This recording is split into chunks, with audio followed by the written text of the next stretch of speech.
Bonjour tout le monde. On va prendre quelques instants pour laisser les personnes se connecter. Mais dans l'attente, on pourrait commencer par vous féliciter pour investir un peu de temps ce matin, un samedi matin, dans votre avenir.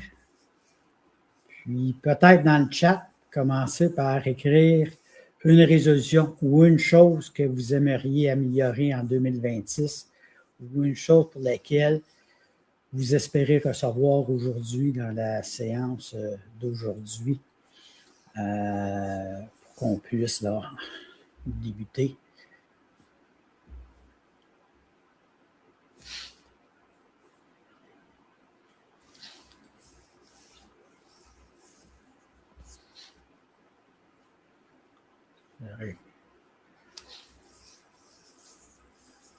Oh! Des commentaires. On est présentement autant sur Facebook, Google, ainsi que directement dans la plateforme de présentation. Il y a des commentaires un peu partout. De Beaubriand, Grimby, Saint-Jean-sur-Richelieu, du Vietnam, Lebel sur Quévillon. Meilleure planification financière en commençant par l'épicerie. Certainement, on va regarder ce point-là. L'objectif, c'est de vous donner des trucs, des astuces très applicables immédiatement pour vous aider à obtenir en abondance tout ce qui est réellement important pour vous. Donc, on va regarder en général plusieurs points. Mieux gérer mes finances, apprendre des trucs. Merci beaucoup. Excellent. On peut débuter avec notre présentation.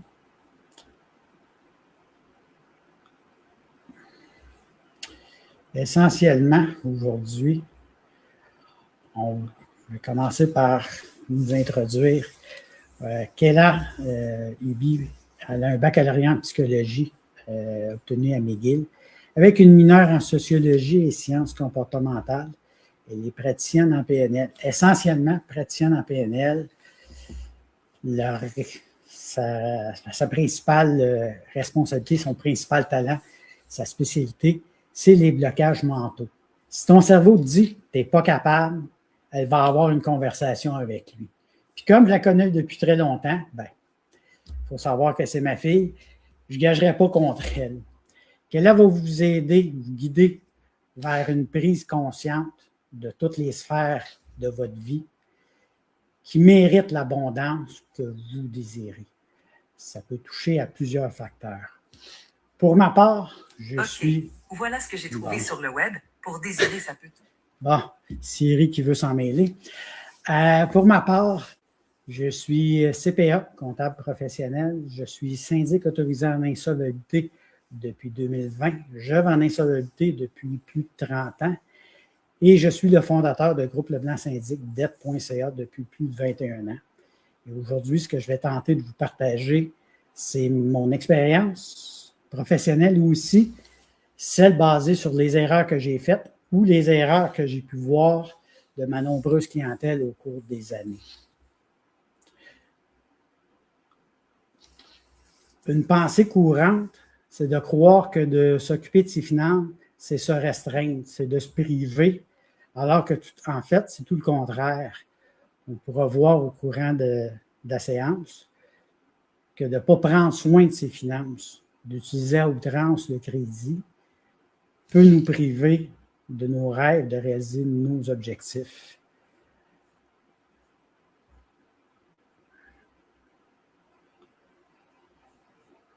Oups.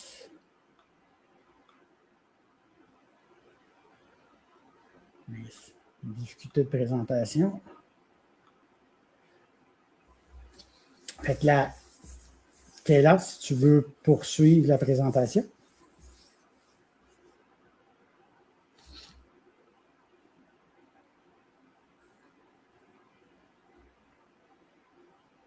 Et ouvrir ton micro.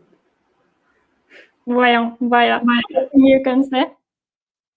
Donc, d'abord, je veux vous souhaiter une excellente nouvelle année. Donc, j'ai vu un peu dans les commentaires déjà qu'il y a des personnes qui disent qu'ils veulent suivre mieux leurs finances, qu'ils veulent être là plus au quotidien, savoir qu'est-ce qui se passe. Ils ont des plans pour les finances, économie, dette, tout ça. Et donc, peut-être que vous avez même d'autres objectifs hors que les finances. Je ne sais pas c'est quoi précisément, c'est quoi ces objectifs-là. Mais je sais une chose, c'est que vous avez probablement tous une intention. Une intention que la prochaine année soit différente, qu'il y ait du changement, qu'il y ait de l'amélioration, de l'évolution, que 2026 soit différente à 2025. Et en fait, même qu'elle soit mieux, probablement. Dites-moi si j'ai raison, c'est mon impression qu'on est ici une personne qui veut apprendre, qui veut s'améliorer. Donc, vous êtes exactement à la bonne place pour ça. Puis, comme Pierre a dit, s'occuper de ses finances, souvent, c'est une pensée qu'on, automatiquement, nous apporte à penser, c'est de la limitation, c'est se restreindre, c'est se priver et dire non à la vie. Et je sais pas pour vous, mais personnellement, j'aime pas ça penser d'avoir une vie plus petite. Donc, je suis pas sûre que je suis pas la seule là-dedans. Et donc, aujourd'hui, mon intention, c'est de vous montrer comment s'occuper de ses finances, avoir un contrôle de ses finances. C'est créer de l'espace et se libérer, en fait. C'est dire plus à la vie. Donc, c'est surtout ça, mon intention, parce que si on croit ça, si on a cette pensée-là, c'est normal de résister. C'est normal que personne veut nécessairement quelque chose qui va nous faire du mal ou que c'est moins le fun. Donc, penser que c'est se limiter, ça va résister. Donc, la réalité, c'est que souvent, ça va nous permettre de se libérer et d'avoir plus. Donc, vous avez sûrement déjà entendu, les études montrent que autour de 80 à 90% des gens échouent leur résolution de nouvelle année venue le mois de février. Donc, environ 4 semaines où on essaye, puis il y a juste quelque chose qui fonctionne pas nécessairement. Donc, on arrive avec une liste d'objectifs, des résolutions claires, et pourtant, quelques semaines plus tard, même des fois quelques jours, il y a quelque chose qui se tient pas. Pourquoi est-ce que c'est comme ça? C'est pas un manque de capacité, zéro, mais plus une absence de clarté, de système, au niveau de la psychologie. Parce que depuis qu'on est jeune, à l'école, on nous dit, on nous met un objectif, puis il y a comme beaucoup de restrictions autour de nous pour nous encadrer, pour nous aider. Puis rendu adulte, ben, on n'a plus ça. Et on nous parle pas assez de la psychologie qu'il y a derrière l'atteinte des objectifs, la progression pour s'assurer que ça se maintienne. Donc, en réalité, ce qui est réellement important, c'est qu'il faut ralentir et identifier ce qui mérite votre énergie, ce qui est important pour vous. Parce que si tout est important, rien n'est réellement important. Donc, aujourd'hui, ça va être un peu différent parce qu'on aurait pu faire notre webinaire autrement. On aurait pu vous donner directement, pour vous parler de budget directement, de stratégie, de remboursement, de chiffres d'outils. Et je vous promets, vous allez avoir ça, vous allez avoir du concret. Pierre a tellement d'informations à vous donner, de trucs, et vous allez recevoir de la valeur tout le long. Par contre, ces outils-là sont utiles et ils vont l'être, mais ils ne sont pas suffisants. Puis je veux que vous me répondiez en commentaire, ça vous est déjà arrivé. Combien de personnes ici a déjà pensé à un objectif, une résolution, que ça soit financière ou autre, et vous savez quoi faire? On sait environ qu'est-ce qu'il faut faire. Si on veut se mettre en santé physique, on sait qu'il faut bien manger, il faut faire de l'exercice. Donc, on sait quoi faire ou vous mettez de l'effort, mais pourtant, ça devient vraiment difficile. Vous avez un outil en particulier pour vous aider, mais même à ça, le changement dure pas. Pourquoi? Parce que l'information n'est pas suffisante. Donc, l'information est bien, mais il faut retravailler notre pourquoi on fait ça et notre identité pour améliorer ça. Donc, si vous êtes d'accord, on va commencer tout de suite avec le contenu. Donc, en psycho, on a un terme qui s'appelle le domain spillover. Donc, en français, je le décrirais un peu comme l'effet domino.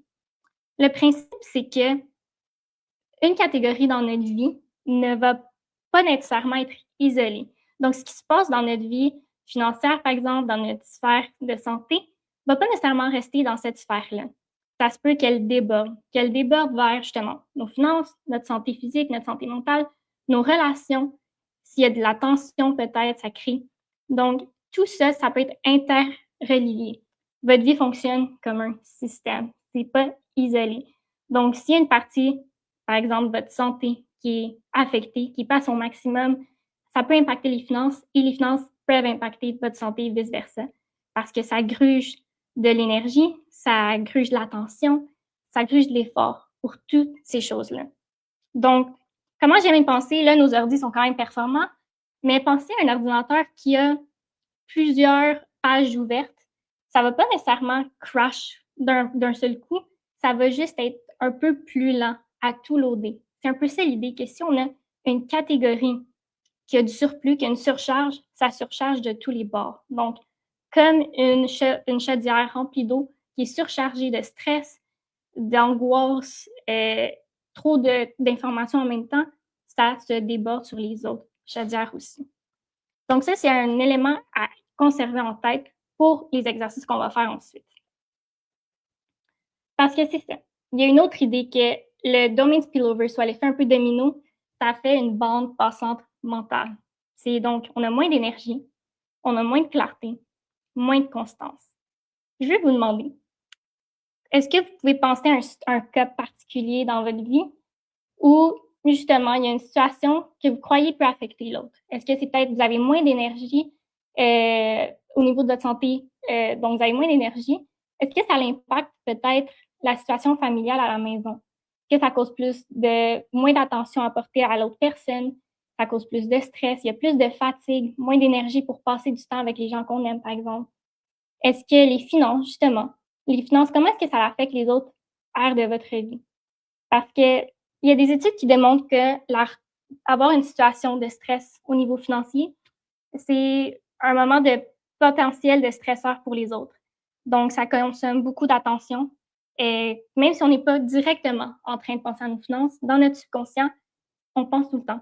On pense aux chiffres, on pense que ça va passer, on pense aux choses qu'on ne peut pas se permettre, on pense aux conséquences qui viennent parce qu'on n'a pas regardé notre relevé et on n'a pas payé ça. Donc, c'est un peu constamment là, qu'on soit conscient ou non, et ça gruge énormément d'énergie. C'est pourquoi je suis tellement contente que vous soyez ici aujourd'hui pour prendre en charge ça. Parce que vous allez voir comment ça va libérer de l'espace pour tout le reste. Donc, avec vous, ce que je veux faire, c'est faire une analyse de votre vie. Parce que, comme j'ai dit, on pourrait parler simplement d'argent, mais ce n'est pas suffisant. Et donc, je veux parler de vous, de votre vie. Donc, il y en a qui disent que notre vie peut être divisée en 12 catégories. C'est souvent des 12 catégories que je travaille en coaching, que plusieurs la clientèle, on peut travailler dans toutes ces sphères-là. Donc, il y a santé et vitalité, vie émotionnelle, vie intellectuelle, caractère, vie spirituelle, relations amoureuses, parentalité, vie sociale, carrière, vie financière, qualité de vie, vision de vie. Donc, avec ces 12 catégories-là, ça fait un tour assez complet. Là, évidemment, ça fait beaucoup. On pourrait passer des heures sur chacun. Mais aujourd'hui, je veux surtout me concentrer sur 6. Donc, il y en a quelques-uns que j'ai jumelés ensemble pour des catégories. Je veux qu'on fasse le tour de 6 importants. Là, je veux surtout que vous preniez un moment pour vous assurer que vous aviez papier, crayon, pour vous assurer de faire une petite réflexion avec moi. Je vous invite à enlever toute distraction, toute autre page que vous avez ouverte. Puis on va prendre un moment pour se poser, puis réfléchir où qu'on en est et où qu'on veut être réellement, pour justement voir comment on peut influencer toutes les sphères de notre vie pour améliorer nos finances et que nos finances améliorent les autres sphères de notre vie. Et donc, pour moi, c'est important de voir où vous en êtes aujourd'hui parce que pensez un peu comme un GPS. Disons qu'on met une destination dans votre GPS, peu importe lequel vous utilisez, vous allez avoir besoin d'un point de départ. Vous devez mettre où vous êtes présentement pour que le GPS vous dise quelle direction prendre. Donc, c'est la même chose dans votre vie. Si on ne sait pas par où on commence, c'est difficile de savoir vers où qu'on s'en va ou comment s'en aller par là. Donc, on va commencer avec ça. Avant toute chose, je veux que vous soyez dans un état d'esprit ouvert. Donc, on peut prendre une grande respiration. On expire, puis on s'assure d'être libre, d'être ouvert et de juste vraiment s'écouter. Donc, ici, il n'y a aucun jugement vers notre corps. Donc, vraiment vers soi-même, c'est 100% juste de l'information, de voir où qu'on en est. Donc, je vous invite à réfléchir sur votre santé et vitalité. Je veux que vous vous notiez dans chaque catégorie, vous allez vous noter 1 à 10. Donc, puis le 1 à 10, c'est pas objectif du tout. Donc, c'est vraiment subjectif à ce que vous pensez qu'est un 1 à 10 pour vous. Donc, pour certains, par exemple, on va dire au niveau santé, on va dire que pour certaines personnes, s'entraîner 3 fois semaine, ils savent que c'est un 4 ou 5, 6 sur 10 parce qu'ils savent que normalement, ils ont plus d'énergie. Même s'entraîner 3 fois, ils n'ont pas vraiment d'énergie. Le sommeil n'est pas là. L'alimentation n'est pas là non plus. Donc, pour eux, ça fait un 4 ou 5 sur 10. Pour une autre personne, le 3 fois au gym, ça se peut que ça soit un 10 sur 10. C'est la fois qu'ils sont le plus constants, ils sont fiers, ils se sentent forts, ils sont en forme, ils ont de l'énergie. Donc, c'est très subjectif à vous. Donc, je vous demande de vraiment prendre un instant, de réfléchir à ça, où vous en êtes au niveau de votre santé et de votre vitalité. Puis avec ça, une fois que c'est vraiment, vous pensez, OK, on pense à tout, sommeil, alimentation, énergie, habitude générale, mouvement, tout ça. Maintenant, je veux que vous pensiez quel serait votre 10 sur 10.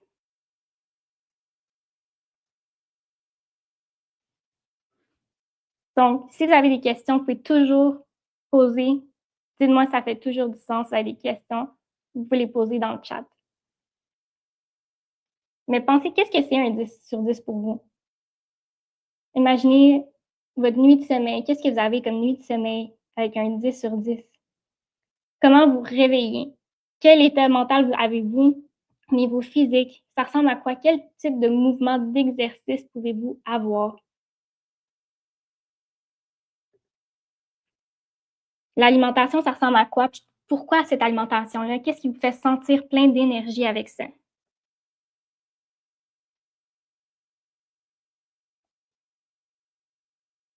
Parfait. Donc, j'en vois déjà qui me donne une note 3 sur 10.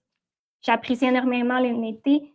Puis, comme j'ai dit tantôt, c'est de l'information. C'est savoir où on est pour savoir où se diriger. On peut s'améliorer sur ces phases-là. Donc, imaginez, puis rêvez grand. Qu'est-ce qui serait incroyable maintenant si vous avez une énergie de 10 sur 10, de se dire, hey, j'ai la chance d'aller jouer avec mes enfants, mes petits-enfants peut-être. J'ai l'opportunité d'explorer, de faire du sport, de voyager. Vraiment, qu'est-ce qui fait que la santé devient importante?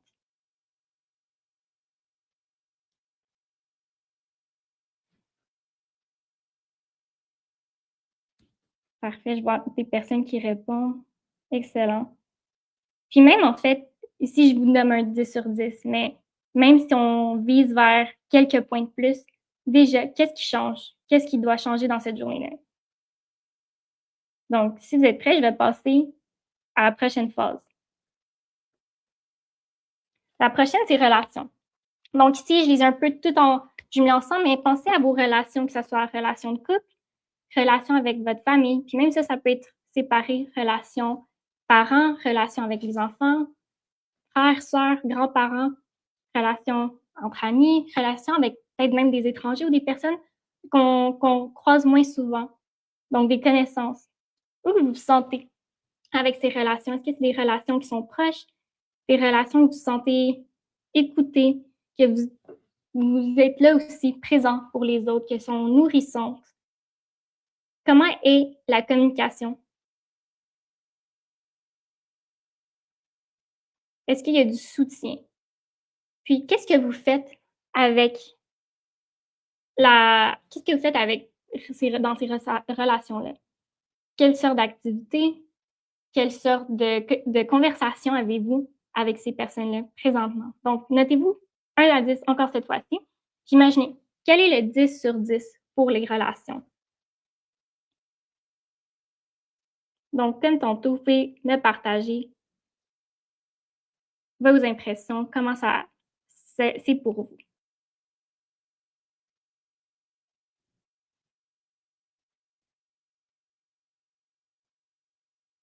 Donc, si je vois un 7 sur 10, très bien.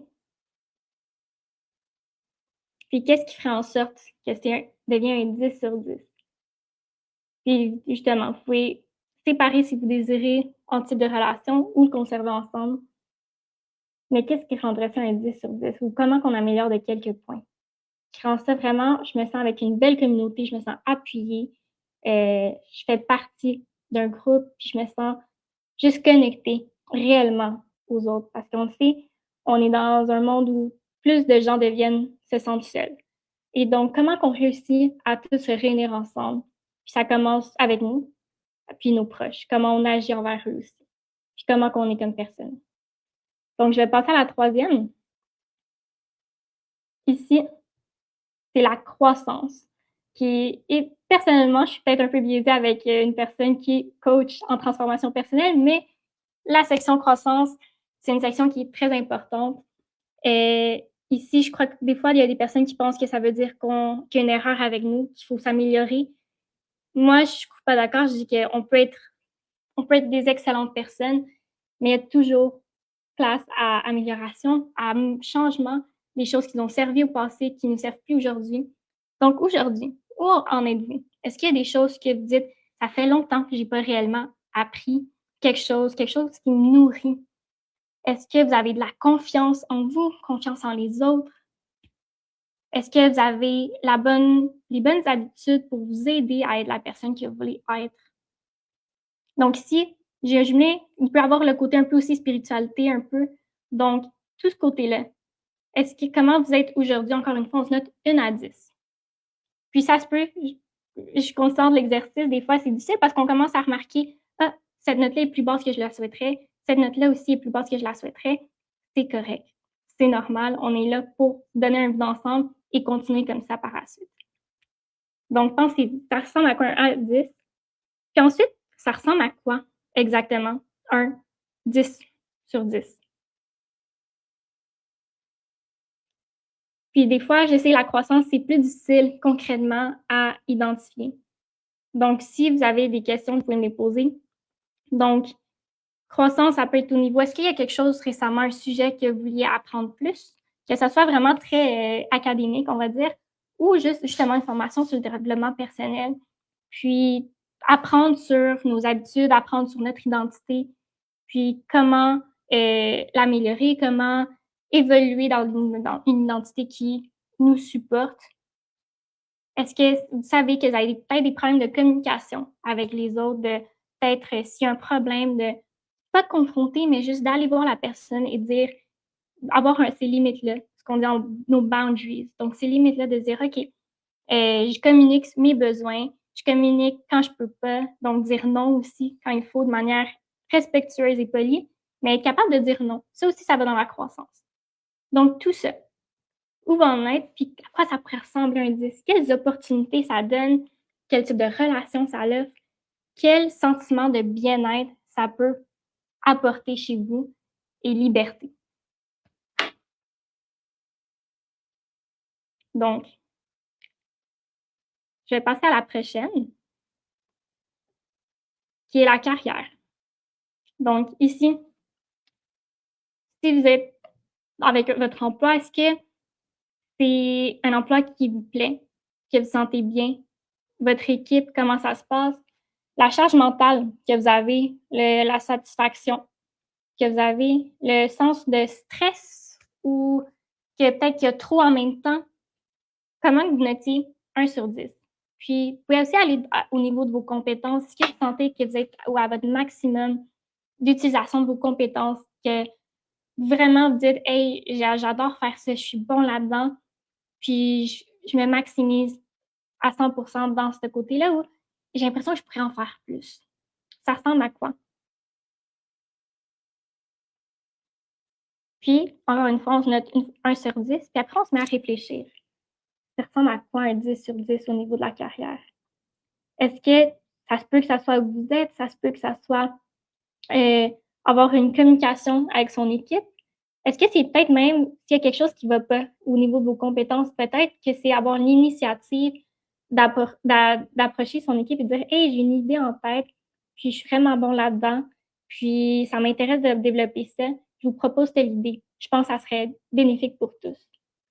À quoi ça ressemble? Quelles opportunités vous avez? Est-ce que vous avez la confiance de demander pour une augmentation de salaire? Est-ce que vous avez la confiance pour, justement, développer une idée, un projet que vous avez en tête depuis longtemps?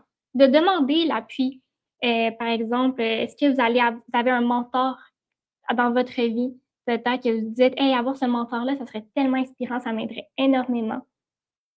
À quoi ça ressemble, cette carrière de 10 sur 10?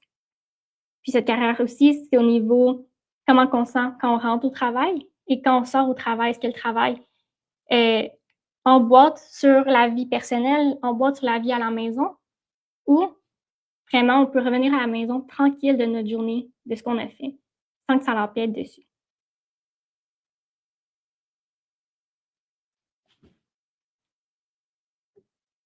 Le prochain, c'est contribution et sens. Celle-là, des fois, je crois qu'on le laisse souvent un petit peu oublier. Puis personnellement, je trouve que des fois, c'est un des plus importants. Donc, contribution et sens, c'est au niveau l'impact qu'on a sur la vie, sur les autres. C'est pas obligé d'être gros. Ça peut être quelque chose de petit. Mais comment vous vous sentez au niveau dans le monde? Peu importe la croyance que vous avez, que ce soit une croyance religieuse, spirituelle ou non, c'est quoi votre relation avec votre sens de ce qu'en anglais on dirait purpose, donc sens de la vie? Comment vous sentez là-dessus? Est-ce que vous avez une idée? Est-ce que vous vous sentez connecté à ça? Est-ce que vous sentez que vous avez un impact sur, peu importe à quel niveau, sur la vie des gens? Donc, une fois, notez 1 à 10.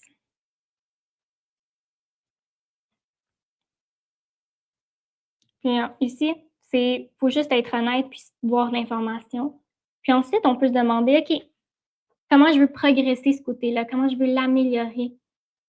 Puis, quel impact ça aurait sur mon bien-être, mon sentiment de confiance, de joie, de bonheur, d'avoir ce sens de contribution.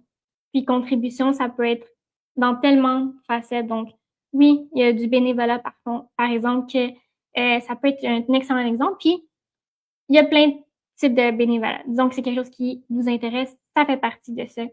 Puis, ça, comme j'ai dit, c'est pas obligé d'être gros, c'est pas obligé d'être quelque chose qui est demandant, mais quelque chose qui vous apporte un petit quelque chose de gratitude, de plaisir, d'appréciation pour la vie.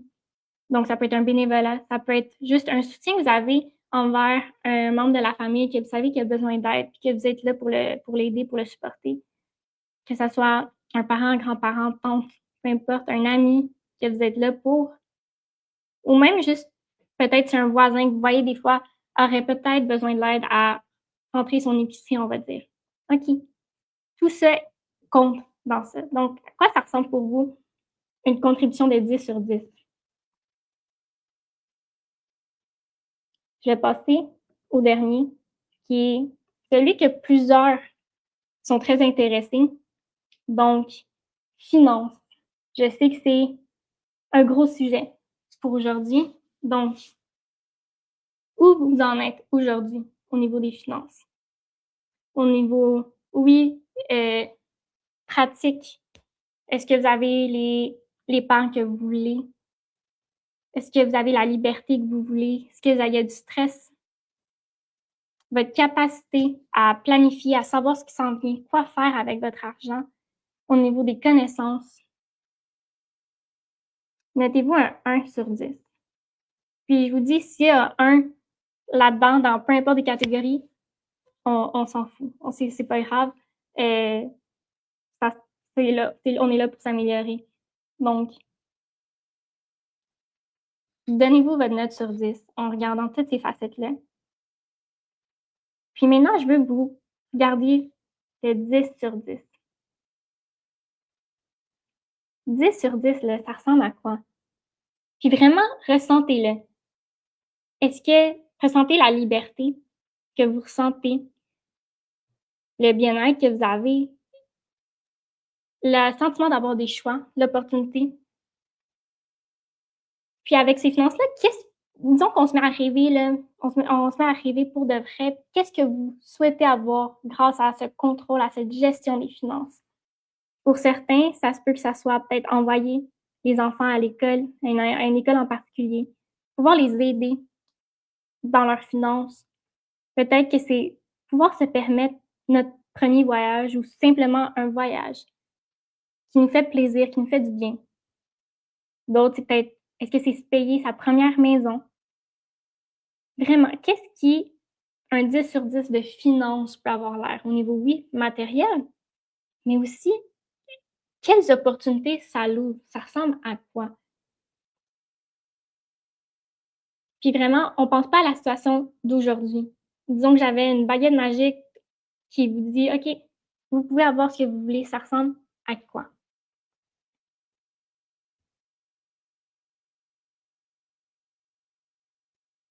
Donc pour certains, puis c'est très normal, vous allez remarquer qu'il y a un gap, ce que je dirais. Donc il y a un gap au niveau de l'identité. Donc si je vois, oui, il y a certains moments de la vie, la note va changer, c'est sûr. Donc il y a un moment dans la vie, ça se peut que ça soit un 8 sur 10, on va dire, au niveau des finances. Puis la vie, ça change. Il y a on grandit, on évolue, on rentre dans des nouveaux stades de vie, donc ça va changer au courant de la vie. Puis la même situation pourrait être un 10 à un moment, puis un 5 à un autre moment de notre vie, dépendamment de nos connaissances, où on en est dans notre vie à ce moment-là, puis nos besoins en tant qu'être humain. Donc ici, vous allez peut-être remarquer un gap entre la note que vous êtes mis et la note que vous souhaitez. Même si ce n'est pas un 10 sur 10, mais disons une note que vous dites: hey, ça, je serais content d'avoir pour la prochaine année. C'est ce gap-là qui fait que peut-être que vous avez trouvé ça difficile dans le passé, pouvoir atteindre vos objectifs financiers ou peu importe quel autre objectif. Parce qu'en psychologie, ce qu'on dit, c'est que le changement durable commence ici, par le comportement. Donc, les comportements suivent l'identité. C'est pas juste les objectifs qu'on se met. Souvent, on croit qu'on a un objectif, ça dirait que ça va nous tirer vers ces objectifs-là. Mais en réalité, c'est faut avoir notre identité claire qui va définir nos comportements et nous pousser vers ces objectifs-là.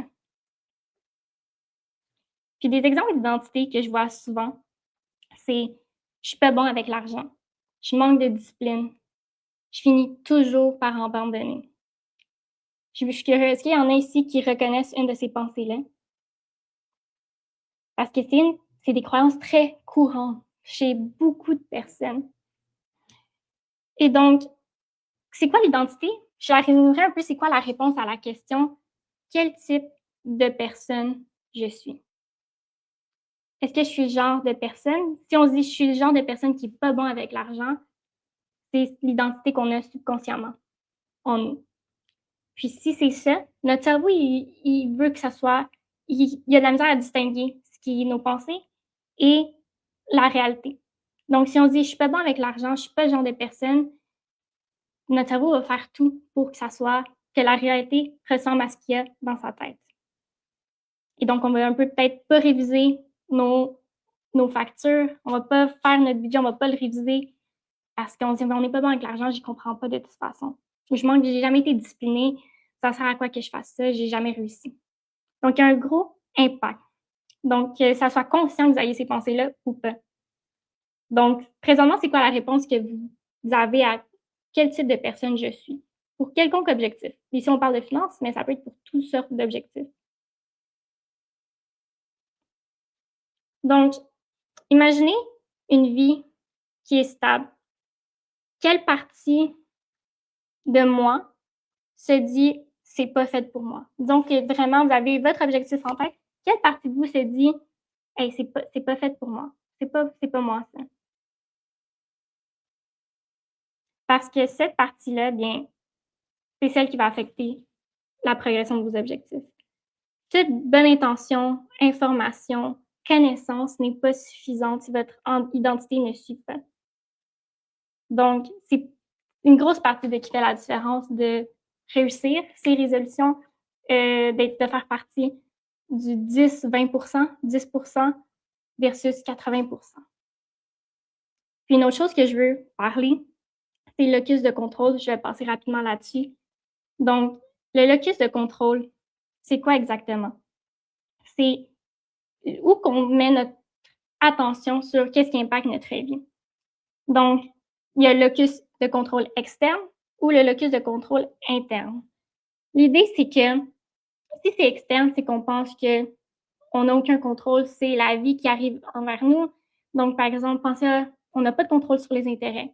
On n'a pas de contrôle sur nos erreurs du passé. On n'a pas de contrôle sur l'économie mondiale présentement. Tout ça, on dit, hey, l'économie va mal, on peut pas contrôler, j'ai aucun mot à dire. C'est un peu l'idée de, disons qu'on est dans l'auto, vous êtes dans le côté conducteur. Ça, vous avez le locus de contrôle interne. Donc, vous croyez sincèrement que vous avez le contrôle ou que du moins, vos actions ont un impact, peuvent avoir une différence. Versus, si vous pensez que vous êtes du côté passager, vous allez vous dire, ça sert à rien de peser sa pédale. Comme je suis le côté passager, je peux pas, j'atteins pas la pédale. Vous dites, je suis le côté passager, je peux pas. Mais si vous dites, je suis le conducteur, j'ai accès au volant, pédale, on peut pas influencer ce qui se passe sur la route, mais on peut au moins influencer la voiture, ce qu'on fait avec. C'est la même chose dans notre vie. Qu'est-ce qui croire que nos actions peuvent avoir un impact? Je dis pas que ça a l'impact complet, mais qui peuvent avoir une influence et une direction. Parce que ça peut avoir un énorme impact sur votre motivation. Imaginez, une personne qui se dit, peu importe ce que je fais, ça marche pas, je suis pas bonne, la vie est contre moi, versus la personne qui se dit, OK, il y a des défis, mais savez-vous quoi? Je suis le genre de personne qui persévère, je suis le genre de personne qui améliore ses connaissances en finance, qui s'améliore dans sa capacité, puis je vais apprendre, puis je vais continuer, puis j'y vais, puis je pose des actions de mettre mes économies comme je devrais, de réviser mon budget, de réviser mes factures. Croyez-vous que la situation va être différente parmi ces deux personnes-là? Parce que là, on prend des décisions. On arrête d'éviter. Donc, tout ça, en résumé, c'était pour vous montrer comment une sphère de votre vie a un énorme impact sur tout le reste. Et la question qu'on est revenu au début, c'est que les finances nous limitent, nous restreignent? Non. Je veux que vous regardiez les sphères qu'on a fait ensemble. Regardez ce qui devient possible quand on prend un bon contrôle de ses finances. Qu'est-ce qui serait possible pour vous? Donc, ce n'est pas de le voir comme une limitation, mais un levier qui vous permet d'avoir cette vie que vous avez imaginée. Puis cette vie que vous avez imaginée, elle n'est pas random, elle n'est pas anodine, c'est vous, ça vient de vous, de l'intérieur. Donc, comment ces finances-là peuvent créer cette liberté, ces choix, ce souffle, cet espace-là? Et maintenant, vous comprenez le pourquoi. Parce que toutes ces choses-là, dans toutes les sphères de votre vie, que ce soit financier ou le reste, maintenant, il y a un pourquoi. Parce que c'est des choses qui sont importantes, qui peuvent améliorer votre vie, vous faire sentir bien. Donc, c'est plus juste j'aimerais améliorer mes finances, c'est je me dois de. Je mérite de gérer mes finances pour vivre ça. Et créer cet espace-là. Donc, maintenant, je vais partager maintenant avec Pierre. Vous êtes ici pour les finances et il va vous montrer justement comment créer cet espace-là qui va vous permettre d'avoir l'espace dans tout le reste. Donc, je te laisse à toi, Pierre.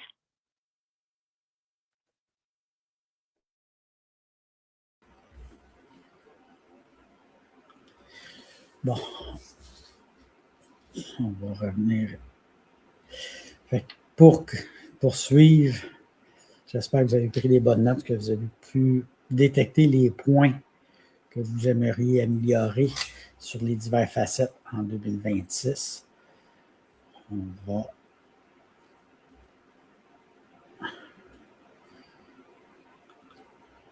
réafficher un principe qui est le principe de Pareto, qui est la loi 20-80, que plusieurs peuvent connaître.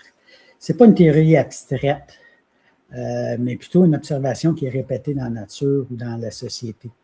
À l'origine, c'est un économiste italien qui en venait à la conclusion qu'environ 20% de la population détenait 80% des terres.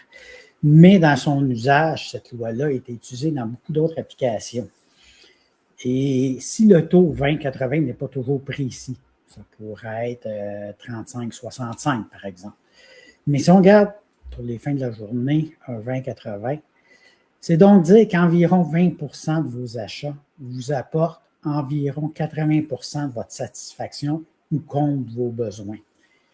Le corollaire de ça, c'est de dire que le 80% de vos dépenses ne vous rapporte que 20% de satisfaction ou contre vos besoins. Et ce qu'on va faire aujourd'hui, c'est qu'on va regarder comment on peut réduire ce 80% de dépenses inutiles-là afin de le réallouer effectivement sur ce qui est réellement important pour vous, puis atteindre vos objectifs les plus profonds, les plus sincères à travers ça. D'abord, le gaspillage alimentaire. Des études récentes démontrent qu'on gaspille environ 140 kg de nourriture par famille par année. C'est littéralement, on jette 100 $ par mois au vidange ou au compost. Sérieusement, qui est assez riche pour prendre un billet de 100 $ puis juste le jeter aux ordures? Si on jetait chacun un billet de 100 $, je présume qu'il y aurait plus que des écureuils et des ratons laveurs qui videraient nos bacs. Fait que l'important de vérifier pour essayer de réduire le gaspillage alimentaire, il y a plusieurs façons, mais entre autres, commencer par revoir notre inventaire avant d'aller faire l'épicerie, planifier nos repas de façon d'avance et non pas simplement en arrivant à la maison. Choisir le bon moment pour faire l'épicerie. C'est simple, mais c'est sûr que vous êtes hyper affamé, vous allez à l'épicerie. Généralement, on ne s'en tient pas à notre liste, puis on trouve beaucoup de choses qui sont très appétissantes, très intéressantes. Puis aussi, utiliser des méthodes de conservation, pas simplement la congélation, mais il peut y avoir aussi la déshydratation de la conserve qui peut faire en sorte que vous pouvez conserver plus longtemps et acheter en plus grande quantité et conserver très longtemps de façon sécuritaire. Il faut se rappeler aussi que les dates de prévention sont seulement des indications. Puis, tenter de faire en sorte de conserver vos surplus, de les cuisiner, de trouver une façon pour les préparer au lieu de simplement les jeter ou de ne pas savoir quoi faire avec. La vraie facture au restaurant. Une autre étude démontre que le Canadien moyen dépense 200 $ au restaurant. Pour un couple, ça représente 4 800 $ par année. Souvent, dans ma pratique, en 30 ans d'insolvabilité, quand la clientèle vient me boire, souvent, quand le poste de restaurant est assez élevé, les réponses qu'on me donne, c'est « Ben, j'ai pas le temps de cuisiner. Ben, je sais pas comment cuisiner. » Ou « Je mérite bien ça. » On est dans une culture de « on mérite ». Ou des invitations, c'est difficile à refuser ces choses-là. Je peux dire, par exemple, qu'avant la pandémie, souvent, personnellement, quand je finissais ma journée, dans l'objectif de, bon, on va relaxer, on va aller manger au restaurant plutôt que de manger à la maison, parce qu'on se demandait toutes ces questions-là en disant, bon, pas le temps, il n'y a rien dans le frigidaire, on n'a rien préparé, ça va prendre du temps. Puis depuis la pandémie, on réalise que, cuisiner à la maison, on mange mieux. On mange moins de calories, les portions sont plus raisonnables. Il y a moins de sel, il y a moins de tout ce que normalement on n'est pas capable de lire. Et généralement, c'est de meilleure qualité. Et si on considère le temps de déplacement et le temps de se faire servir au restaurant, bien, en bout de ligne, ça prend moins de temps de se faire à manger que d'aller au restaurant. Puis, personnellement, j'ai appris aussi qu'un restaurant, c'est tout sauf l'endroit pour, personnellement, relaxer. C'est un environnement que je trouve stressant, bruyant, fatigant, épuisant, versus être dans le calme de la maison. Un endroit souvent que les gens, parfois, vont me dire, « Ben, Pierre, restaurant, j'y vais pas vraiment, mais allez, ils venaient au bureau avec leur café. » Puis quand on leur demande, ben, un café tous les jours en allant travailler, des fois avec un muffin, un petit déjeuner, ou un petit quelque chose rapide sur l'heure du dîner. Mais essentiellement, un simple café chez Starbucks, pour ne pas le nommer, mais il y a d'autres chaînes du genre qui servent des cafés plutôt chers, mais même un café à 2,50 peut redevenir assez cher. Fait qu'essentiellement, la question, lanceriez-vous 1 300 $ juste par la fenêtre de votre véhicule? Parce que généralement, toutes ces consommations-là, on s'entend, on les prend par une fenêtre assis dans notre véhicule. Dépenseriez-vous autant d'argent simplement le lancer par la fenêtre? Si la réponse est non, ça peut valoir la peine de réévaluer ces consommations-là puis vous dire, bon, si je prenais 5 minutes de plus le matin pour préparer mon café, préparer mon déjeuner, un œuf micro-ondes en rigueur, c'est 1 minute. Ça ne prend pas tellement de temps versus même attendre en ligne au service à l'auto, ça peut prendre plus de temps que ça. Sans vouloir embarquer pour vous forcer à devenir vegan, du tout, nullement mes intentions. Simplement réduire votre consommation de viande peut aider à améliorer votre budget, peut aider à réduire vos dépenses. On a vu aux nouvelles régulièrement que le coût de la viande, du porc, du poulet, ces choses-là, augmentent de façon substantielle, beaucoup plus rapidement que le coût général d'inflation. Il y a aussi d'autres études qui démontrent qu'au Canada, on est dans le groupe de pays qui consomment le plus de protéines animales, de viande. Et si on parle simplement sur un plan environnemental, il y a d'autres études qui indiquent que si on est sincère dans l'objectif de baisser, d'atteindre nos cibles contre le réchauffement de la planète, il faudrait absolument réduire notre consommation d'ici 2030. Une façon simple, rapide, qui est excellente au goût, qui est économique, qui est bon pour l'environnement, réduire votre consommation. On remplace le traditionnel steak de dinde par patate, par lentilles de dinde, patate, une fois à l'occasion. Et je vous assure, ça peut être excellent au goût. Et on réduit notre budget. On peut aussi revoir tout ce qui est abonnement. L'argent qui s'échappe sans qu'on le voit. On s'abonne à une chaîne de diffusion, Netflix, illico, n'importe quoi. Finalement, on est rendu à la fin de l'année, on a eu 3, 4, 5 abonnements du type, ou des abonnements pour des livres, des abonnements pour des podcasts, des abonnements qui reviennent assez dispendieux quand on les cumule. Ah, c'est juste 20 $. 20 $ par mois, c'est 40 $ à la fin de... C'est 240 $ à la fin de l'année. C'est énormément d'argent pour lequel on peut faire autre chose. Fait qu'on peut commencer par annuler les abonnements qui sont inutiles, changer les forfaits. Des fois, un forfait avec publicité permet d'économiser 40 %. On va alterner, s'abonner 2 mois à une chaîne, tout regarder, puis après ça, annuler. Il faut aussi prendre le temps de renégocier nos assurances, les cellulaires et autres. Il y a d'autres études qui démontrent que généralement, les gens ne négocient très peu souvent, ce qui fait en sorte qu'ils maintiennent des prix très élevés très longtemps. Pour vous donner un exemple, l'an passé, j'ai renouvelé les forfaits cellulaires au bureau et par individu, on a réduit le forfait de 20 $ par personne, tout en augmentant de 70 %, 90 % de la quantité de données qu'on avait le droit d'utiliser. Fait qu'il y a moyen de faire des grosses économies sur ces choses-là. Vérifiez vos forfaits bancaires, les forfaits de carte de crédit. Est-ce vraiment nécessaire? Est-ce que vous utilisez au maximum ou ça vaudrait la peine de réduire les forfaits parce qu'aujourd'hui, vous n'en tirez pas le maximum? Vérifiez vos relevés bancaires, vos cartes de crédit pour détecter tous ces points-là qui pourraient manquer à votre connaissance même d'aujourd'hui. Un point que souvent que les gens ne connaissent pas ou méconnaissent, c'est l'impact des intérêts composés.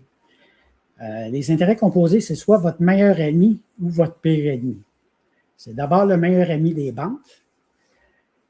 mais vous pouvez les faire travailler pour vous, plutôt que de les faire travailler contre vous. Essentiellement, si on regarde une carte de crédit à 10 000 avec un taux d'intérêt usuel de 20 %, avec un paiement requis de 5 % minimum, prendrait 11,7 ans à rembourser et coûterait en intérêt tout près de 5 000 $. C'est donc dire que le déjeuner au restaurant coûte 1,5 fois son prix et que bien après avoir eu le temps de l'oublier, de l'avoir digéré, on va encore le payer. On a pour 11 ans à le payer.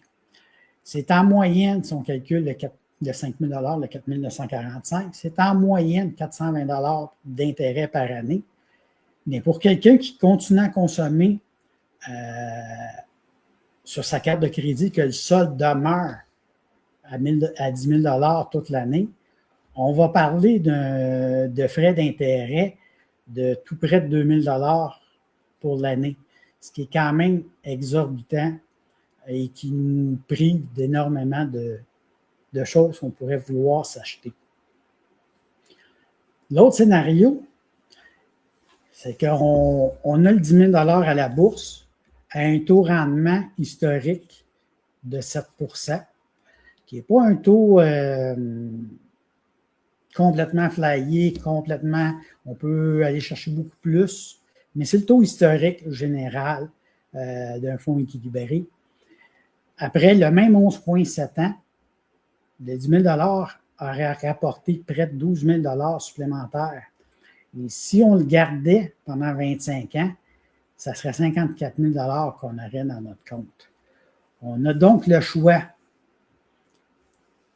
soit que on travaille énormément pour utiliser l'argent des autres, des banques, puis les enrichir, ou on paye à rien faire, puis on profite du système au lieu d'être abusé par le système, en guillemets. C'est d'où l'importance d'avoir un plan de remboursement des dettes qui est solide, qui se tient et qui nous permet de récupérer notre argent et même d'en faire par la suite. Construire un plan de remboursement, c'est essentiel dans le sens que qui aujourd'hui partira en vacances sans connaître sa destination? Si je vous dis aujourd'hui, demain matin, je vous emmène tous, on part en vacances. Qu'est-ce que vous mettez dans votre valise? Si je vous dis qu'on part et on va au Venezuela, on va utiliser l'actualité, le climat est très certainement très différent que si je vous disais qu'on part au Danemark, qui est quand même près du pays du Père Noël. Et donc, avoir un plan est essentiel pour savoir où on s'en va avec notre argent et être capable de le tracer. La façon simple de faire un plan, 5 étapes toutes simples, c'est que vous faites la liste de toutes vos dettes, incluant les soldes, le taux d'intérêt, puis le paiement minimum requis que la banque vous exige, que ce soit un prêt auto, prêt étudiant, carte de crédit, ou même des prêts rapides ou des prêts à des membres de la famille qui est sans intérêt, mais qui vous disent un jour tu me rembourseras ou qui demandent d'avoir leur argent avant décembre l'année prochaine. Vous faites la liste de tous les comptes. La stratégie par la suite, c'est que vous choisissez une stratégie qui est entre avalanche, boule de neige, on va voir un peu plus loin, ou adaptée à la situation avec une formule personnalisée. Et, essentiellement, les méthodes vont vous permettre d'avoir un plan solide qui va vous permettre de savoir quelle dette rembourser et à quel moment. Vous devez identifier combien vous pouvez allouer au remboursement. C'est-à-dire, vous devez prendre au moins le paiement minimum qu'on vous avez listé à la première étape, mais aussi avec les sommes que vous avez dégagées précédemment dans votre budget, voir quel montant vous voulez accorder supplémentaire au remboursement des dettes. Parce que oui, vous pouvez rembourser vos dettes plus rapidement que ce qui est prévu à la banque. Et oui, c'est fortement recommandé de rembourser ses cartes de crédit et ne pas simplement faire le paiement minimum, parce que payer 2 000 d'intérêt sur un solde de 10 000, c'est 2 000 qu'on n'a pas pour acheter d'autres choses, pour profiter de la vie. Après ça, c'est de savoir le calendrier. À quel moment chaque dette devient à échéance, parce qu'il faut s'assurer de payer au moins avant l'échéance pour s'assurer de ne pas endommager notre dossier de crédit. Puis, comme pour n'importe quoi, il faut pouvoir mesurer nos progrès chaque mois pour savoir si on a progressé pour vrai ou si, finalement, on pensait avoir fait des efforts, mais que la situation s'est empirée parce qu'on a continué à consommer à crédit ou qu'il est arrivé des bad luck ou des choses qu'on n'avait pas budgétées, qu'on n'avait pas planifiées, qu'on n'avait pas prévues. Mais c'est la façon de faire la liste à travers tout ça. Dans les deux méthodes, essentiellement, une fois qu'on a notre liste, dans la première, dans Avalanche, on trie nos créanciers par le taux d'intérêt le plus élevé, alors qu'on a la technique boule de neige, on les trie par le plus petit montant en premier jusqu'au deuxième. L'objectif dans les deux cas, c'est qu'on rembourse le créancier qui est en premier sur la liste. Et lorsqu'on a fini de le rembourser, on rembourse le deuxième. On fait toujours au moins le paiement minimum sur chacun des créanciers, mais le surplus d'argent qu'on avait identifié tantôt, on le met 100% ce montant-là sur le premier créancier. Par exemple, si vous en étiez arrivé que tous vos créanciers prenaient 1 000 $ de paiement minimum et que vous aviez dégagé 200-300 $ par mois, vous disiez, je vais mettre 200-300 en remboursement supplémentaire puis je vais garder la différence pour ma qualité de vie. Eh bien, on met le 200-300 supplémentaire sur le premier créancier dans la liste.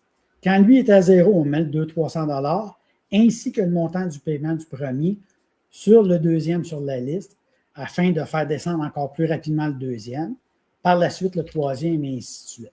C'est la façon de pouvoir rembourser vos dettes plus rapidement et minimiser les intérêts. Les deux méthodes vont dépendre de chaque individu au niveau de la motivation, de l'intérêt et ces choses-là. Un bon plan, ça permet d'abord de dormir mieux. On me dit souvent, quand je suis en consultation avec la clientèle, Pierre, je n'ai pas les moyens d'arriver si je n'utilise pas mes cartes de crédit.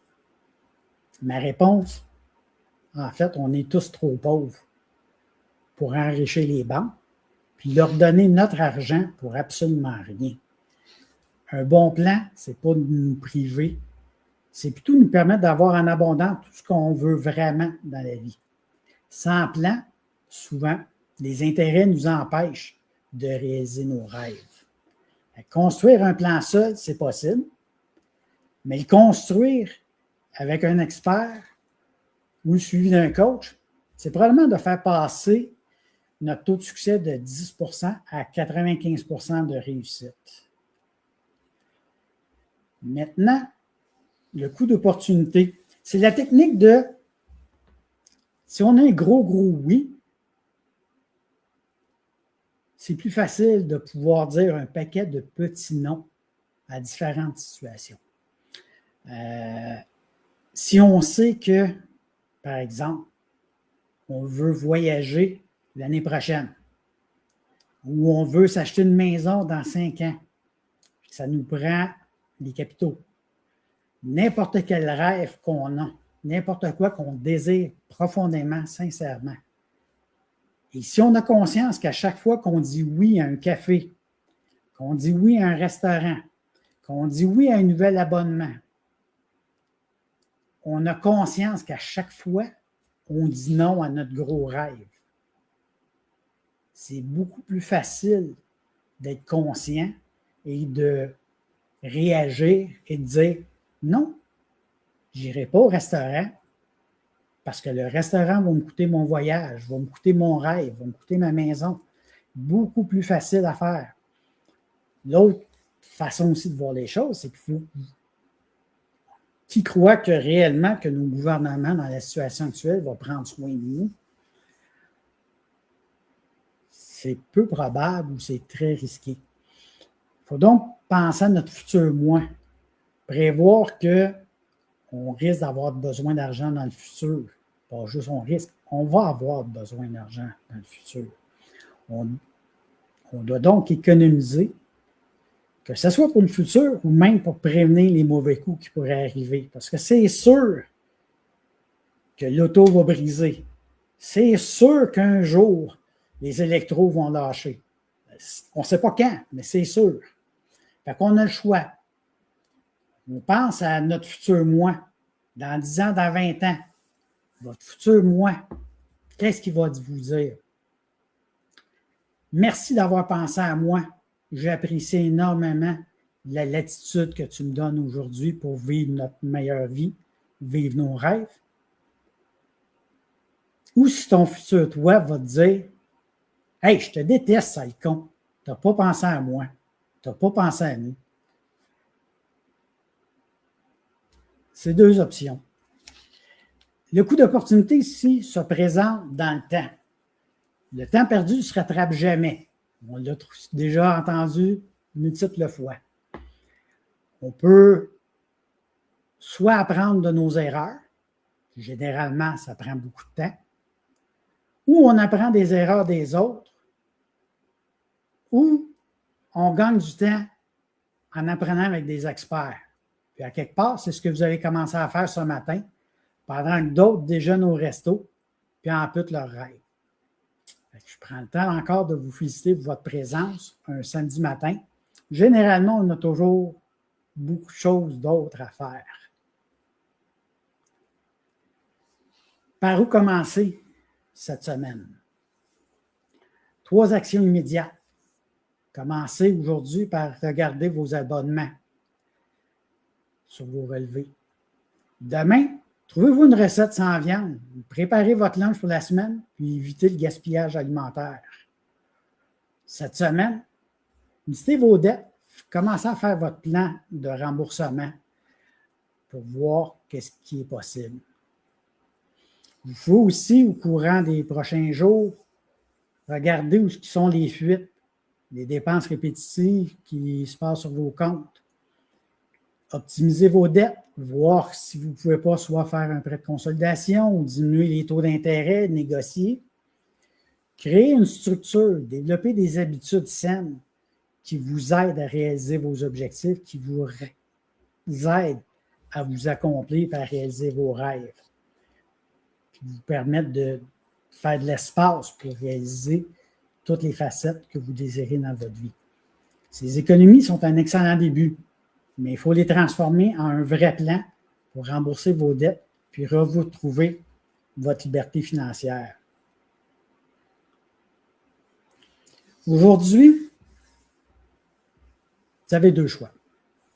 Le premier, vous pouvez continuer ça avec l'information qu'on vous a transmise.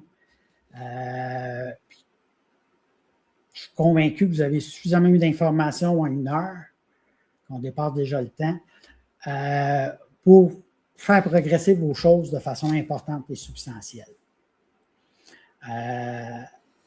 Personnellement, j'aurais aimé avoir des idées actionnables rapidement, puis j'aurais aimé apprendre sans payer toujours le prix de mes erreurs, ou payer autant en formation pour être syndic ou comptable agréé.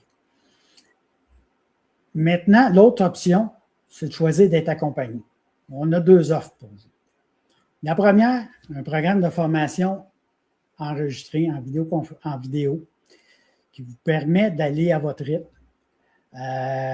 qui est en 6 modules. Essentiellement, vous pourrez voir en détail pour comprendre vos dettes, faire le diagnostic de votre situation financière, établir la méthode de remboursement adaptée à votre situation, pouvoir négocier avec vos créanciers puis consolider vos dettes, apprendre comment le faire, puis développer un plan d'action personnalisé pour vous.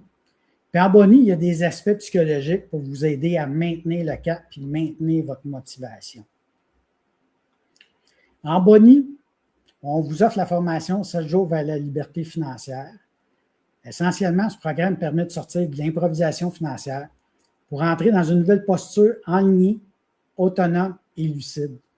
Pendant 7 jours, vous allez guider pas à pas à travers des leçons concrètes et des exercices puissants pour comprendre en profondeur votre situation actuelle, identifier les freins de ce qui bloque votre liberté financière, corriger, ajuster et poser les gestes pour une relation saine et stratégique avec l'argent. Mais aussi recevoir la formation Réussir sa vie financière. Vous allez apprendre à gérer votre argent avec confiance et stratégie pour bâtir une vie financièrement stable et épanouissante. Ce que vous allez apprendre, c'est maîtriser les bases de la gestion financière, établir un budget réaliste et savoir suivre ses dépenses. Vous allez adopter des bonnes pratiques pour gérer vos dettes, mettre en place une épargne structurée, découvrir des stratégies pour fructuer son argent, comprendre ses droits et obligations financières, puis construire une stratégie durable. Maîtriser l'incertitude, bâtir votre résilience. Maîtriser l'incertitude, c'est une formation qui est transformatrice, conçue pour vous aider à naviguer les zones floues avec clarté, à cultiver la paix intérieure en pleine turbulence et à bâtir une force qui ne dépend plus de ce qui se passe à l'extérieur. Vous allez apprendre à transformer l'incertitude en terrain fertile de croissance, développer une résilience émotionnelle stable, identifier et transformer vos schémas d'auto-sabotage face au flou.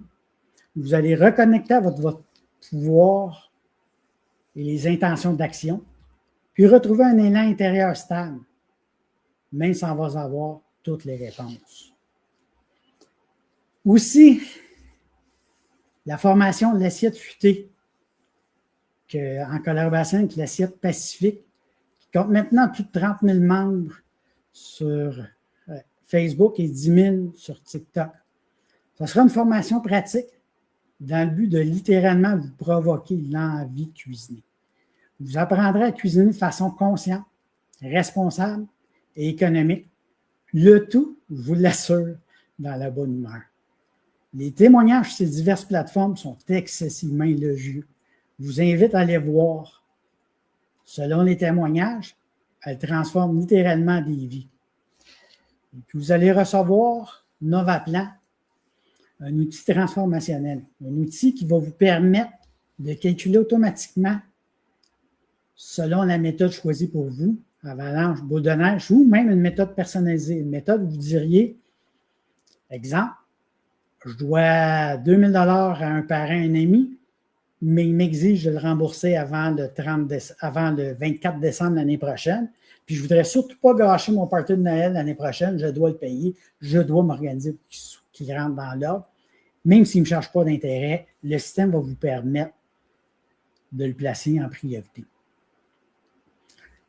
Le NovaPlan est limité à seulement 30 personnes parce qu'on est actuellement en version bêta et il sera disponible dans les tout prochains jours. Et après cette première version de test, il sera disponible au grand public au prix de 495 $.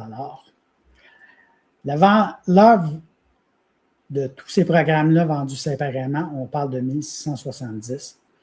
Mais pour l'événement aujourd'hui, parce que c'est le début de l'année, parce qu'on a toujours cru dans notre mission chez Dette.ca ou Abondance 360, à aider les gens profondément à améliorer leur situation financière, mais aussi à améliorer toutes les facettes de leur vie, qu'on l'offre aujourd'hui à seulement 495 $. La seconde offre, je vais laisser Kéla vous en parler davantage.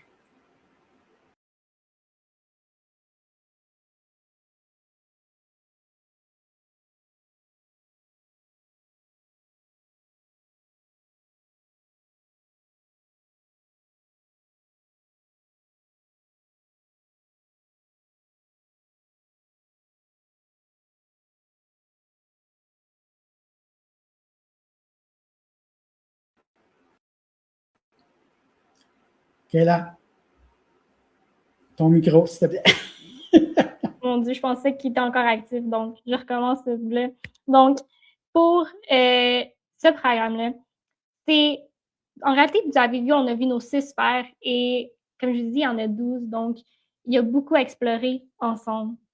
Donc, Si vous savez que vous voulez aller plus loin, que vous voulez aller plus loin vers cette vie-là que vous avez imaginée, que ce soit au niveau financier ou autre, que vous êtes engagé vers cette nouvelle année, vers cette 2026, eh bien, c'est le programme qui est fait pour vous. Donc, c'est un programme de coaching, briser vos croyances limitantes. Comme je vous ai dit, au niveau de l'identité, il y a plusieurs croyances qui peuvent nous saboter à progresser, à aller vers nos objectifs. Et donc, c'est un programme vraiment fait, personnalisé pour vous aider à reconstruire ces croyances limitantes en des croyances que j'aime appeler des croyances qui vont vous supporter vers vos objectifs et la vie que vous voulez réellement avoir. Donc, concrètement, qu'est-ce que le programme Briser vos croyances limitantes? Eh bien, c'est un programme de 3 mois d'accompagnement avec moi personnellement. Ce 3 mois, eh bien, il y a 6 séances 1 à 1 où dans ces séances-là, ensemble, on discute de votre situation, où vous en êtes, où que vous voulez aller, qu'est-ce qui vous bloque et pourquoi, et comment enlever ces blocages-là pour que finalement, les objectifs, parce que sûrement, si vous êtes comme moi, il y a déjà eu un objectif à un moment donné qui a traîné dans les dernières années, qui était là en 2025, en 2024, en 2023. L'idée, c'est qu'en 2026, il sera là et on n'arrive pas à le remettre pour 2027. Donc, si on va avoir un soutien via soit courriel ou texto, donc vous allez avoir mon numéro entre les séances pour avoir un appui s'il y a une question, un moment que vous avez besoin d'aide, de support, vous pouvez me contacter et vous avez une réponse garantie en bas de 24 heures, bien souvent, bien avant. Donc, vous allez être assuré d'avoir ce contact-là. Donc, ensuite, vous allez avoir aussi la trousse de réalignement. La trousse de réalignement, c'est un exercice pour les moments un peu, pas nécessairement crise, mais un moment où on sait qu'il y a une croyance qui s'en vient, une croyance limitante, quelque chose qui nous agace. Donc, vraiment nous aider à identifier la situation, qu'est-ce qu'on veut comme résultat et nous amener là, que vous pouvez faire par vous-même. Donc, c'est un outil très, très bénéfique pour vous. Ensuite, il y a le plan de transformation. Le plan de transformation, c'est l'idée de, une fois que notre accompagnement est fini, je veux que vous puissiez réussir et continuer. Et donc, c'est le plan d'action, en réalité, le plan d'action par la suite. Comment revenir s'il y a un blocage, une croyance qui revient, comment on revient, toutes nos wins, tous les positifs qu'on a eus ensemble, tout ça va être là-dedans. Tous les insights, tous les apprentissages qu'on a eus vont être dans ce même document. Il va y avoir évidemment des outils personnalisés, que ce soit des exercices, des ressources. Par exemple, ce qu'on a vu aujourd'hui, c'est souvent appelé la roue de la vie. Donc, c'est un exercice en coaching, donc plus d'exercices adaptés à votre situation, des réflexions adaptées à vous. Et en bonus, je vous donne aussi une séance de bonus intégration de 30 minutes. Donc, ensuite, après notre accompagnement de 3 mois, vous avez droit à un autre appel, juste pour s'assurer que tout est intégré. S'il y a d'autres questions, s'il y a des sujets en particulier que vous voulez parler, eh bien, voilà, vous les aurez. Et on aura ce moment-là pour en discuter. Donc, tout ça, ce programme a une valeur de 1597. Mais là, comme Pierre a dit, avec Abondance 360, on veut s'assurer que vous ayez cette abondance-là dans toutes les sphères qui sont importantes pour vous. C'est le début d'année. Je comprends aussi qu'avec le temps des fêtes, souvent, il y a beaucoup d'achats, c'est très chaotique. Et donc, je me suis dit, OK, donc, c'est la nouvelle année. Je veux encourager ces personnes-là qui ont commencé une nouvelle année, ont un objectif. Donc, je me suis dit, OK, prix 1198. Mais ça veut dire quoi? Vous êtes ici, vous avez pris le temps, un samedi matin, d'être présent, de s'inscrire. L'inscription au webinaire me montre que vous êtes engagé à que 2026 soit mieux, à que vous ayez les résultats que vous souhaitez réellement. Et je veux encourager ce bon momentum-là. Et donc, pour ce webinaire-ci, je vous offre le coaching à 798. Donc, là, ici, il y a 2 options d'accompagnement disponibles. Lequel choisir? Donc, les 2 sont bonnes. Et justement, en études, dans les études psychologiques démontrent qu'ils ont fait une étude de soit qu'on le fait seul, soit qu'on le fait avec une formation, soit qu'on le fait avec un coaching. Seul, il n'y avait pas énormément de progrès. Avec une formation comme Renaissance financière, on a les connaissances, on a la structure, on sait un peu vers où on s'en va. Puis en plus, Renaissance financière, on a inclus beaucoup de contenu psychologique pour appuyer tout ça. Puis, ils ont montré qu'avec un coaching, c'est là qui amène le plus de progression vers les résultats. Donc ici, lequel choisir? En réalité, on ne voulait pas nécessairement vous faire ce choix difficile. Et donc, pour aujourd'hui aussi, une offre limitée, la séance de coaching va être incluse aussi. Donc, Renaissance financière va être incluse au coaching. Donc, tout ce que vous avez vu au niveau de briser vos croyances limitantes, vous aurez tout ça et vous aurez tout ce qui est dans Renaissance financière, tous les bonus qui viennent avec, toutes les formations qui ont 9 à plan qui vient avec ça, vous l'aurez au même prix. Donc, 798. Donc, si vous avez exactement la structure avec les connaissances, la théorie financière, tout l'encadrement pour vous aider, puis en plus, vous avez la possibilité d'avoir un coaching avec moi pour vraiment avoir cette personne-là qui est là pour vous aider à être responsable de vos objectifs, de vos actions, aider à améliorer l'identité, les habitudes. Donc, ici, il y a vraiment le meilleur des deux mondes en une seule possibilité. Donc, voilà nos accompagnements. Je sais qu'il y avait quelques questions, donc je vais inviter Pierre à revenir avec moi pour tout ça.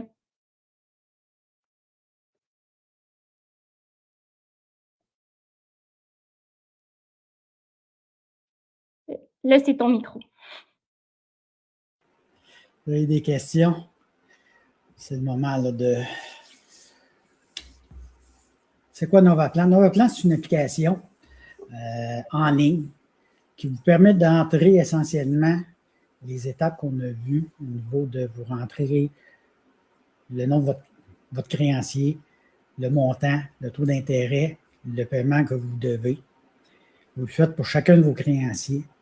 Et le système va pouvoir, là, vous choisissez la méthode de votre choix. Vous allez pouvoir aussi comparer les deux méthodes, l'impact pour vous au niveau financier, du taux réel, du coût des intérêts selon la situation actuelle, le statu quo. Si vous optez pour Avalanche ou si vous optez pour l'effet boule de neige, selon les trois choses. Ou si jamais vous décidez de trier pour personnaliser votre plan, le système va vous permettre aussi de personnaliser votre plan pour avoir un plan très clair et vous allez pouvoir aussi automatiquement le suivre puis savoir si dans 3 mois, vous allez réellement approcher de votre objectif ou si vous êtes vous avez demeuré stable. Souvent, les gens, quand ils venaient nous voir dans nos bureaux, il y avait un plan, puis quand on les revoyait 3 mois, 6 mois après, quand on refaisait la liste totale des dettes, on réalisait que le montant même avait augmenté.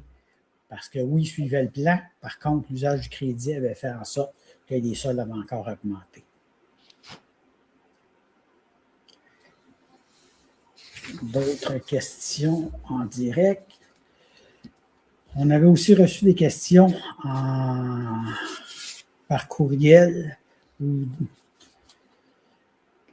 L'une d'elles, c'est quoi exactement le coaching avec Kélan? Ça ressemble à quoi une séance?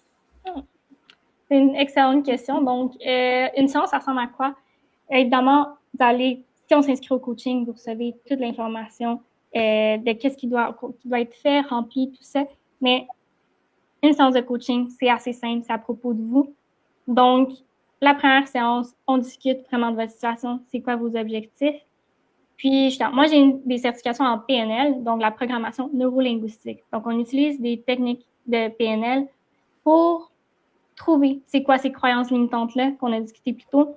Donc, les identifier, parce que souvent, elles sont subconscientes, les identifier, voir comment ça affecte notre objectif, notre vie.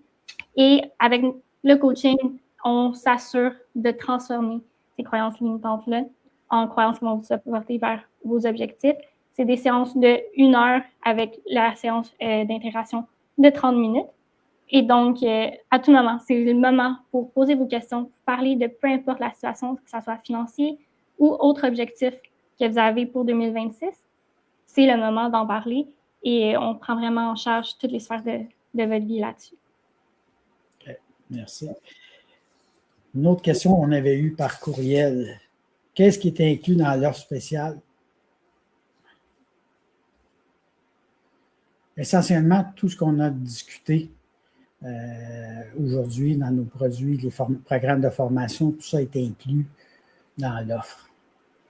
Il n'y a rien qu'on a discuté là, qui n'est pas inclus dans l'offre.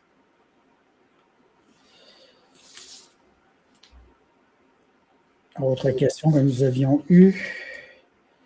Comment je fais pour ne pas retomber dans mes mêmes patterns après quelques mois?